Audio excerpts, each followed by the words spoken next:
Radio Transmundial presenta Los Grandes Temas.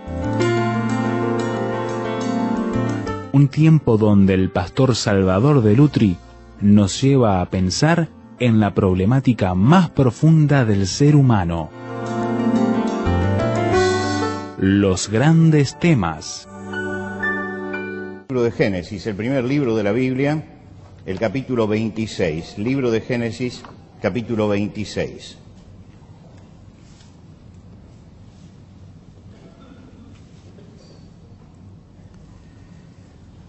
Génesis, capítulo 26. Vamos a leer los versículos 17 y 18.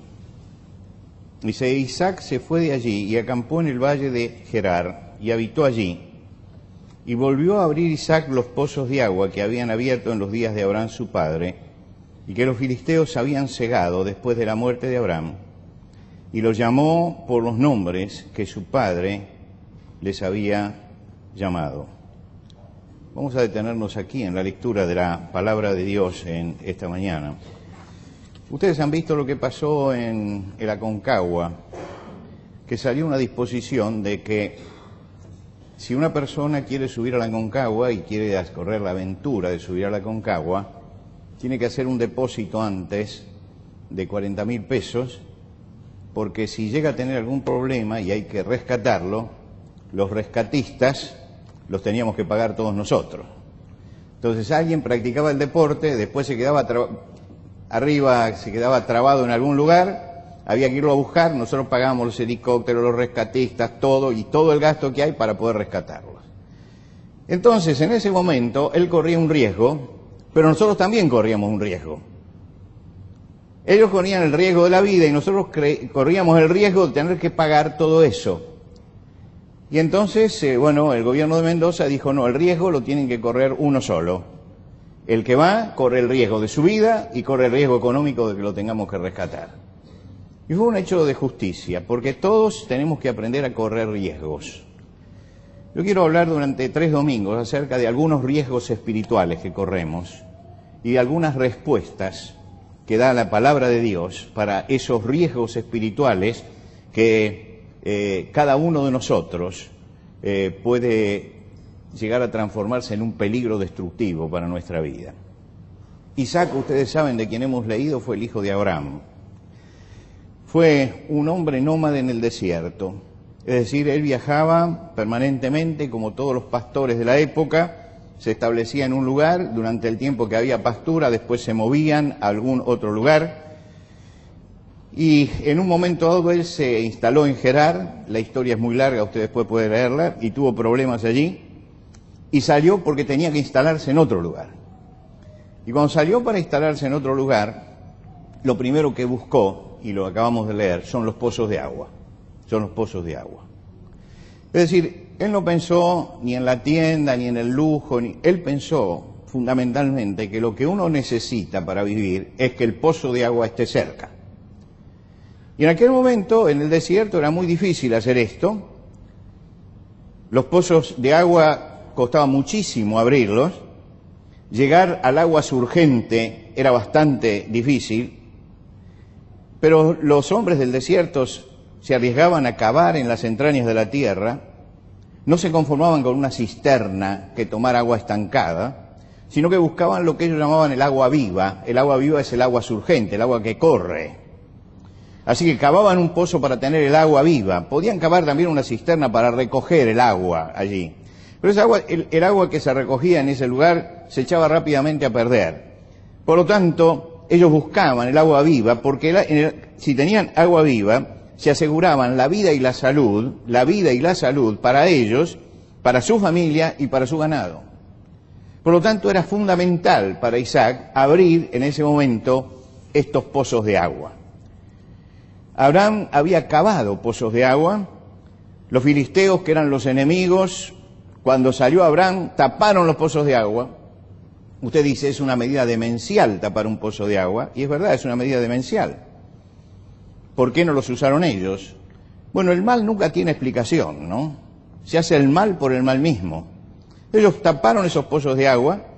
Isaac fue buscando esos pozos que había abierto su padre, cavó en ellas, fue al lugar seguro, acá seguramente hay agua surgente abajo, y comenzó a cavar en esos lugares y llegó, si usted lee el relato posterior, llegó al agua viva, llegó al agua surgente. Muchos siglos después el Señor Jesucristo se sentó al lado del pozo de Jacob. El pozo de Jacob era el pozo que había abierto el hijo de Isaac. Fíjense ustedes cómo duraba en el tiempo, ¿no? Los cientos de años que habían pasado. Y sin embargo el pozo seguía allí. Y hoy usted va a Israel y está el pozo de Jacob todavía. Es decir, esos pozos son pozos eternos donde el agua sigue manando. Y allí Jesús aprovechó para darle una lección a la mujer samaritana que se acercaba a sacar agua y le dijo: cualquiera que bebiere de esta agua volverá a tener sed, pero el que bebiere del agua que yo le daré no tendrá sed jamás, sino que el agua que yo le daré será una fuente de agua que salte para vida eterna. Estaba usando Jesús el agua como una figura de la satisfacción espiritual. Más adelante, en el último y gran día de la fiesta, nos cuenta Juan, Jesús dijo: si alguno tiene sed, venga a mí y beba. Como dice la Escritura, de su interior correrán ríos de agua viva. En ambos casos la figura es la misma. Jesús habla del agua fluyendo.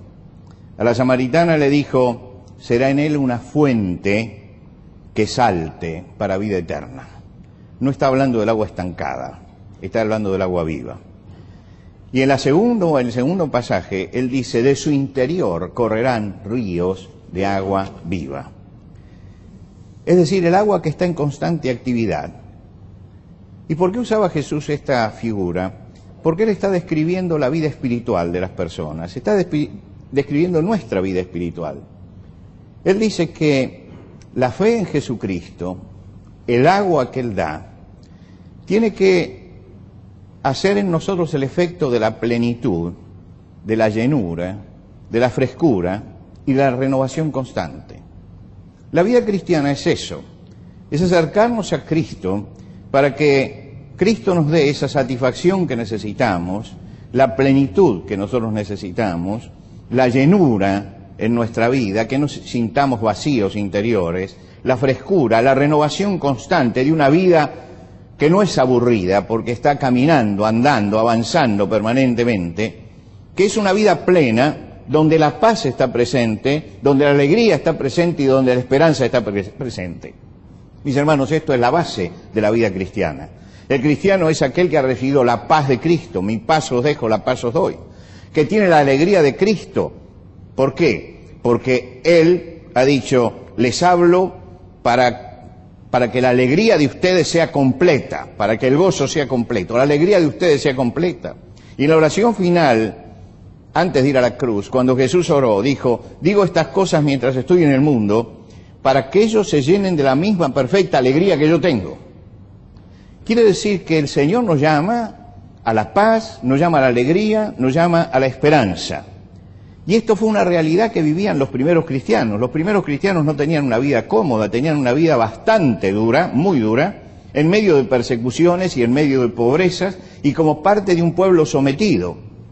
Pero dice que perseveraban unánimes cada día en el templo y partían el pan por las casas con alegría y sencillez de corazón. Es decir, no tenían bienes materiales para tener alegría, no tenían lujos para tener alegría. Ellos tenían a Cristo y con Cristo tenían la alegría que necesitaban. Y recordar a Cristo, como lo hacían ellos, era justamente un motivo de alegría y partían el pan con alegría y con sencillez de corazón. Los problemas no les afectaban como afectan muchas veces en el presente. ¿Por qué? Porque el pozo estaba abierto, porque el agua fluía.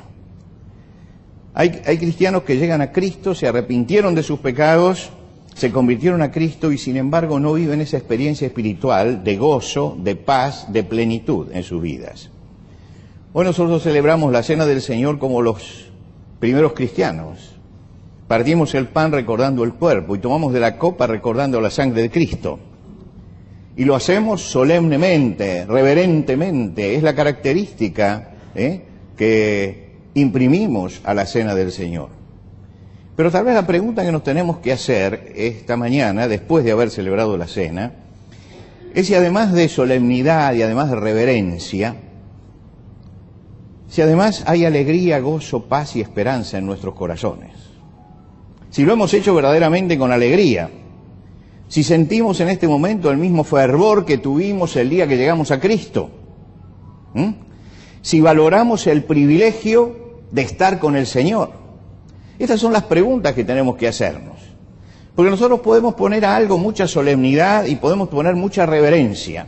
Pero el asunto es si lo vivimos esto con paz, con esperanza, con verdadera alegría, con fervor, con el mismo fervor del principio, o si en alguna forma la vida se ha ido secando. ¿Valoramos el privilegio de estar con Cristo? Si la respuesta es no, y acá tenemos que ser muy sinceros, porque no me lo va a contestar usted a mí, se lo tiene que contestar cada uno en su corazón. Si la respuesta es no, yo no tengo ese gozo, ni esa paz, ni esa esperanza, ni estoy viviendo como vivía al primer momento. Si la respuesta es no, entonces entramos en una zona de peligro. Estamos en una zona de peligro. Nos estamos secando espiritualmente. Y este es el primer problema que voy a señalar en la vida espiritual, cuando empezamos a secarnos espiritualmente. Muchas veces se debe a no haber encarado bien la vida espiritual. Y cuando uno no encara bien su vida espiritual, llega a la zona peligrosa. Y llega fácilmente a la zona peligrosa. Analicemos qué es convertirse a Cristo. ¿Qué es esto que habla la palabra de Dios? Cuando los discípulos predicaban por primera vez, después de Pentecostés, el Evangelio, Pedro, después de curar al hombre tullido que estaba en la puerta del templo, dijo: así que arrepentíos y convertíos, para que sean borrados vuestros pecados, para que venga de la presencia de Dios tiempos de refrigerio. Él allí dio dos claves, él dijo: convertíos y arrepentíos.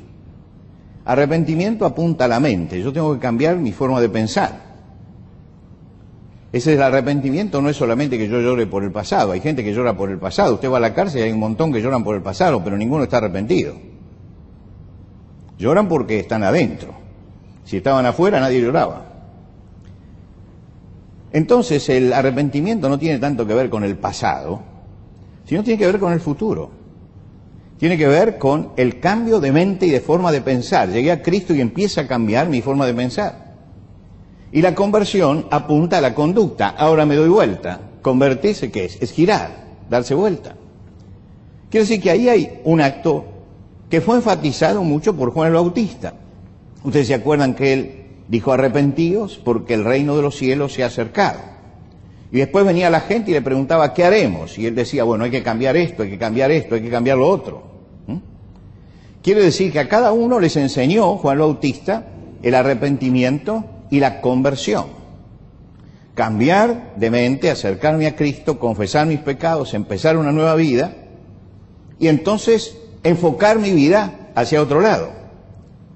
Cuando el Señor Jesucristo comenzó su ministerio, dijo también lo mismo: arrepentíos porque el reino de los cielos se ha acercado. Pero es notable que Jesús encontró una síntesis que es muy interesante en todo el Evangelio. Él, cuando recibió a Felipe al principio, o a Andrés, o a Pedro, él no les dijo arrepentíos. A ninguno de ellos le dijo arrepentíos. ¿Él qué le dijo? Les dijo: sígueme, sígueme. Se acerca a alguien y le pide acompañar a su padre hasta la muerte, pero quiere ser discípulo de Jesús. Jesús le contestó: sígueme, deja que los muertos entierren a sus muertos. En Capernaum pasaba Jesús por allí y vio a un hombre sentado en el banco de los tributos públicos. Y Jesús se acercó y le dijo: sígueme, sígueme. Y Leví, Mateo, le siguió. Al joven rico que se acerca a Jesús, Jesús le dice: vende todo lo que tienes, dalo a los pobres, y ven y sígueme, sígueme. Cuando él llama a Felipe al principio, otra vez Jesús habló diciendo, El siguiente día Jesús fue a Galilea y halló a Felipe y le dijo, sígueme. Y a los religiosos de su tiempo, Jesús le dijo, yo soy la luz del mundo, el que me sigue no andará en tinieblas. Ahora, ¿qué pasó? ¿Jesús se olvidó del arrepentimiento y la conversión, que decía a todo el mundo que lo siguiera nada más? Es que no está eludiendo el tema del arrepentimiento y la conversión. Está implícito en el tema de seguir, está implícito el arrepentimiento y la conversión. El que seguía a Jesús había cambiado su forma de pensar. Había dejado las redes, el banco de los públicos tributos, había empezado una nueva vida. Estaban reenfocando su vida hacia otro lado. Pero la palabra sígueme es muy importante como síntesis de la conversión. Porque la palabra sígueme implica que la conversión y el arrepentimiento tiene una dinámica, y la dinámica es el seguimiento. Y muchas veces llegamos a la sequedad espiritual porque no entramos dentro de esa dinámica. Me convertí a Cristo. Un día yo confesé mis pecados al Señor y le pedí que me salvara. Ese día dejé las cosas gruesas que habían en mi vida. Y entonces digo, ya soy de Cristo. Sí, pero de ahí hay que empezar a seguir. Y el sígueme es la consecuencia de estas dos cosas. Y lo que hace el Señor cuando los llama y les dice sígueme, es sintetizar esto, diciendo que el arrepentimiento y la conversión tienen que manifestarse dinámicamente en nuestra vida. Y si no se manifiesta dinámicamente, es decir, si yo no empiezo un seguimiento al Señor, entra en peligro mi vida espiritual. Quedamos parados en el comienzo y no hemos entendido lo que es la gracia de Dios. La gracia de Dios nos da todas las herramientas para vivir la vida cristiana, la gracia de Dios, y nos coloca en el lugar de privilegio de salvos en Cristo Jesús. La gracia de Dios me coloca en ese lugar. Y la gracia de Dios me dice, bueno, ahora camina. Ahora camina. Tienes todas las herramientas. Tienes todos los privilegios. Ahora hay que caminar. Sígueme. Y a veces nosotros nos quedamos paralizados de allí.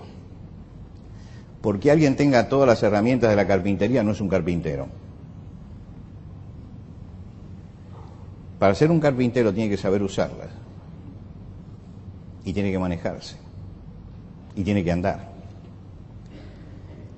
El apóstol Pablo escribe a los hermanos en Filipos y él le dice a todos los santos y fieles en Cristo Jesús.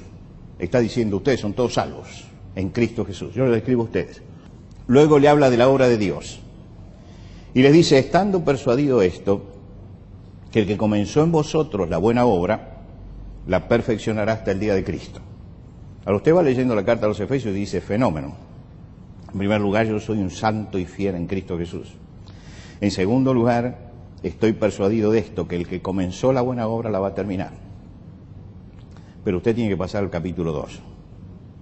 Y el capítulo 2 dice, ocupaos en vuestra salvación con temor y temblor. Porque Dios es el que en vosotros produce así el querer como el hacer por su buena voluntad. Dice, usted ocúpese del seguimiento. Y Dios va a producir el querer y el hacer y va a estar con usted, pero usted tiene que dinamizarse. Y si usted no se ocupa en su salvación, si usted no se ocupa en la relación con Dios, entonces la vida se va a ir secando. Y este es el gran peligro, de que a veces nos estacionamos en aquella experiencia que tuvimos hace 30 años, 40 años. Yo el año que viene voy a cumplir 60 años de esa experiencia. 60 años, pero ya está añeja, Ya está añeja. Ha pasado mucho desde allá hasta acá. Y en ese pasar mucho, no tiene que pasar solamente tiempo, tiene que haber movimiento y crecimiento espiritual. Movimiento y crecimiento espiritual. Si no hay movimiento y crecimiento, que es seguimiento de Cristo, yo me quedo con la experiencia, que es válida. Yo no estoy diciendo que esa experiencia no es válida, es válida. Pero ¿qué pasa? Que la vida se va secando. y entro en una zona de riesgo y entro en una zona de peligro. ¿Por qué hay tantos creyentes que fracasan en su vida? ¿Por qué entran en esa zona? Llegaron a la tierra desierta y no se preocuparon por buscar el agua de la vida todos los días. Y no se dieron cuenta que ese fluir de lo que Dios da en nosotros tiene que ser nuestra preocupación diaria.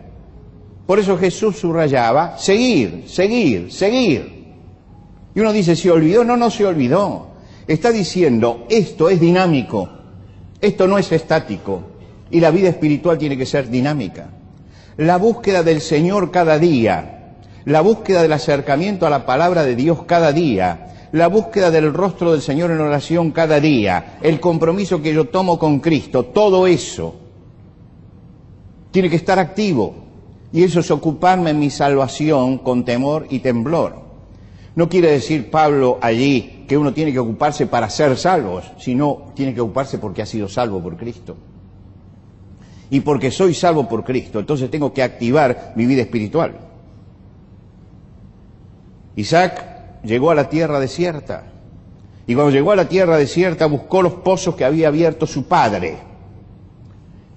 ¿Por qué buscó los pozos que había abierto su padre? ¿No podía abrir él pozos nuevos?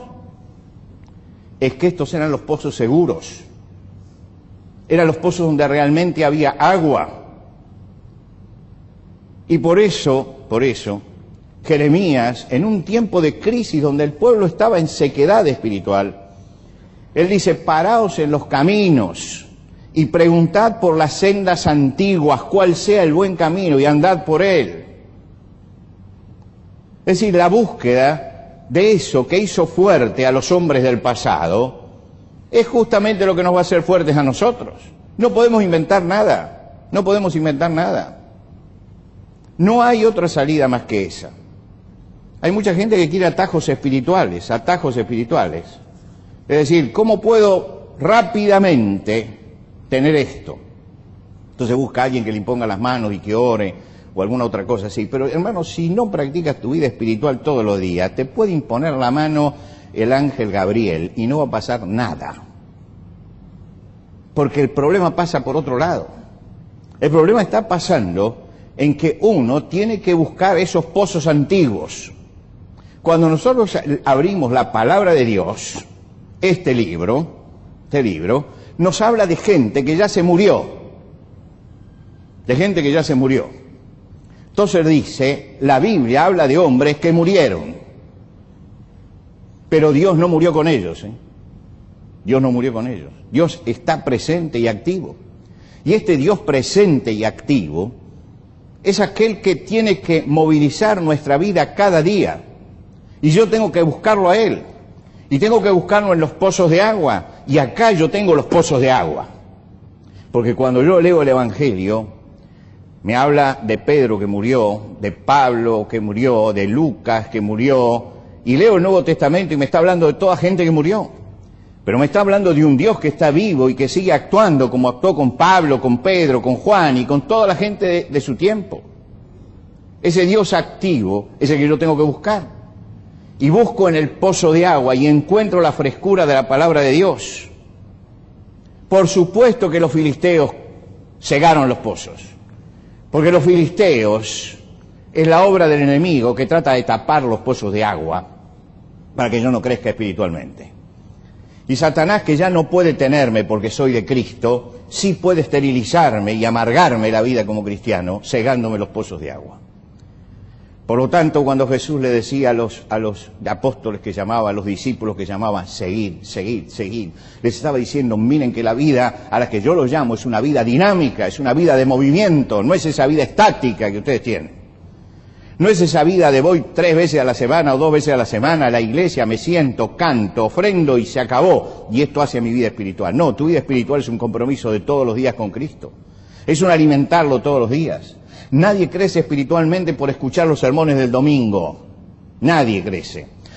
Y tampoco crece si escucha los de los miércoles y los del domingo y los del grupo de crecimiento. Crecemos cuando nosotros nos empezamos a preocupar por nuestra vida espiritual. Y nos damos cuenta que la palabra de Dios da herramientas poderosas que yo tengo que aprender a manejar. y que los sermones del domingo, del miércoles o de los grupos de crecimiento, o lo que usted quiera llamar, son nada más que ayudas en la medida en que yo esté siguiendo. Porque nadie puede llevar a nadie a seguir al Señor a los empujones. Es una decisión personal. Isaac fue y buscó los pozos de agua viva, el agua que surge. Busquemos agua viva todos los días. Busquemos agua viva. No nos conformemos con las cisternas. Las cisternas. Hoy usted dice, yo estoy escuchando la palabra de Dios. La está escuchando por cañería. ¿Te entiende lo que le quiero decir? Usted está escuchando a través mío. Usted tiene que ir a la fuente directamente. A la fuente directamente. Todos los días si vamos a la fuente encontramos que Dios hace nuevas todas las cosas. Si no lo hemos hecho, empecemos por los evangelios, empecemos a leer acerca de Jesucristo.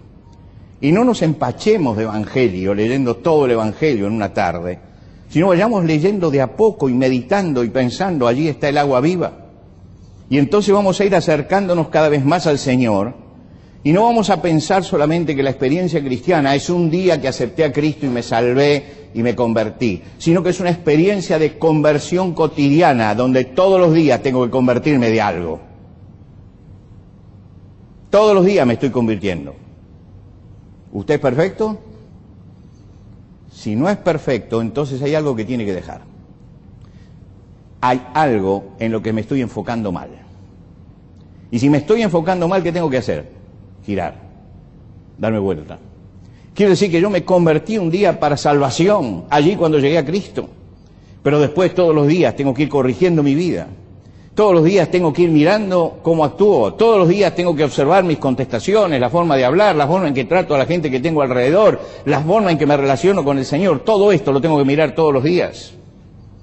Y si yo miro eso todos los días, analizo eso todos los días, empiezo a buscar que el Espíritu Santo vaya cambiando todo eso. Y no me estaciono. No me estaciono. ¿Por qué? Porque la vida va cambiando, se va transformando. Se va transformando, ¿por qué? Porque hay un montón de cosas que tenemos que ir cambiando en nuestra vida a medida que avanzamos. Porque no hemos llegado todavía. Porque estamos a mitad de camino. Y entonces tenemos que ir cambiando. Y esos cambios Jesús los ilustraba con esa palabra: sígueme, sígueme, sígueme. El Señor no les dijo a dónde iban. Él les dijo, yo soy el camino. Yo soy el camino. Es decir, tienes que venir detrás mío. No me dijo el Señor, ni te dijo el Señor, ni le dijo el Señor a ninguno de los apóstoles: a esto quiero que llegues.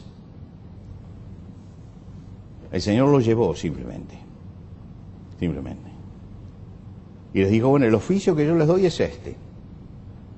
No le dijo a Pedro, vas a predicar en Pentecostés, en el templo del Evangelio. Vas a predicar en la puerta del templo después que sanes. No, no sabía eso. No sabía. Dios sí lo sabía.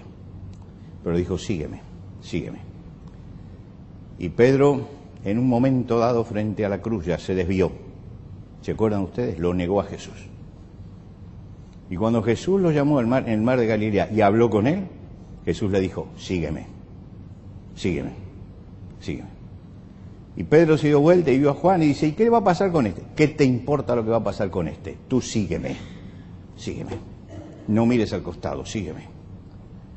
Quiere decir que Jesús, que buscó el seguimiento al principio, le está indicando después de la cruz que esto se repite y que la palabra sígueme sigue estando vigente.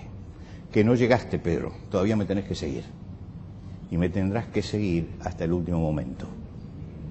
Me tendrás que seguir. Es la dinámica de la fe.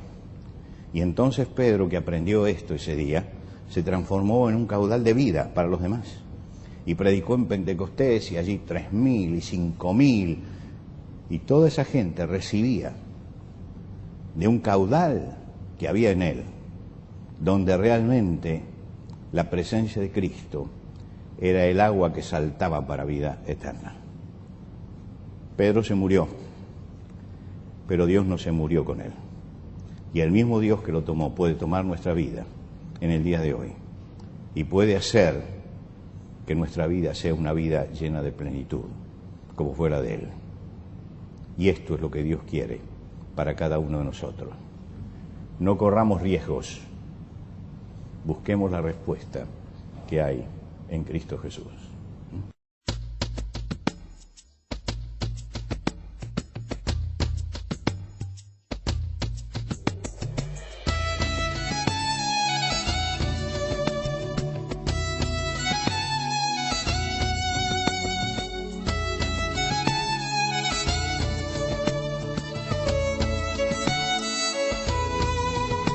Antes de finalizar los grandes temas del día de hoy, les queremos dar los canales de comunicación donde usted puede entrar en contacto con el pastor Salvador de Lutri.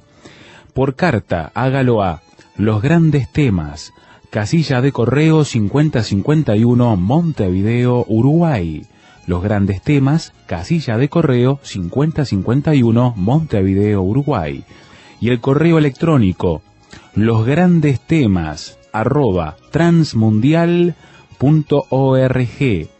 losgrandestemas@transmundial.org. Nos encantaría escuchar de usted, saber cuáles son sus comentarios, preguntas, reacciones e inquietudes sobre el tema de hoy. Por ahora nos despedimos hasta otro espacio de Los Grandes Temas, una producción de Radio Transmundial.